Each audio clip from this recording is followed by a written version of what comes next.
جی ہماری عزیز ربا سے آئے ہیں تو ان کو کافی وہاں پہ کہہ رہے تھے کہ بڑی بڑی موٹی سے اور پورے نکل رہے تھے، کہتے وہاں اور بھی کافی لوگوں کو کرنے کی وجہ سے نکل رہے ہیں.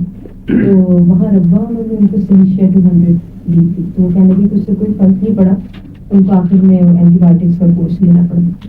جب وہ یہاں آئے تو ان کی تھائی کے اوپر اچھا خاصا 10 پینی پیس کے برابر کا ایک پھوڑا نکل آیا. تو جلسے کے بعد بڑی تکلیف میں تھے، تو میں نے ان سے کہا کہ حضور نے میرے میاں کو آنیکا لیڈن دی تھی، آپ وہ ٹرائی کریں. تو آنیکا لیڈن دینے سے بہت فرق پڑا، وہ اس کا منہ بن گیا اور وہ 4-5 دن میں تقریباً جس کے تو صاف ہو گیا. ٹھیک ہے، آرنیکا لیڈم بھی مفید ہے اس میں، لیکن ایسے کیسز کو ہمیشہ سلفر سے شروع کرنا چاہیے. سلفر کے ساتھ پیروجینم اگر آپ ملا دیں تو عموماً خون میں انفیکشن کی ٹینڈنسیز کو چیک کرتی ہے، اور اگر یہ خود علاج نہ ثابت ہو تو پھر یہ اصل بیماری کی طرف نشاندہی کرتی ہے، کیس کو سمجھنے میں آسانی پیدا کرتی ہے. جہاں سلیشیا کی علامتیں ہیں اور سلیشیا ناکام ہو، وہاں اس قسم کی بیماریوں میں ہیپرسلف اس کا متبادل ہے اور بہت مفید ہے. ہیپرسلف میں بھی سلفر پائی جاتی ہے، اصل میں کیلکیریا سلف ہے. یہ کیلکیریا سلف نہیں، کیلشیم بائی سلفائڈ یا اس قسم کا کچھ نام ہے، مجھے یاد نہیں رہا، مگر کیلشیم اور سلفر کے ملنے سے ہی ہیپرسلف بنتی ہے.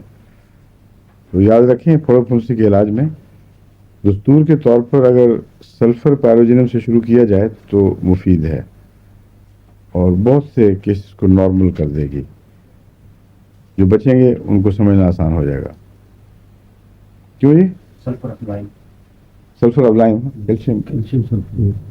کیلشیم سلفیٹ نہیں ہے، سلفائڈ ہوگا. پھر CAS کیلکیریا سلف جس کو ہم کہتے ہیں، کیا CAS ایسا نا سر؟ ہاں بس وہی ہے. اگر صرف ایس ہو تو سلفائڈ ہوتا ہے، جس کا مطلب ہے آکسیجن نہیں ہے. اور اگر او ایلیمنٹ آ جائے آکسیجن کا تو یا وہ سلفائٹ ہوتا ہے یا سلفیٹ.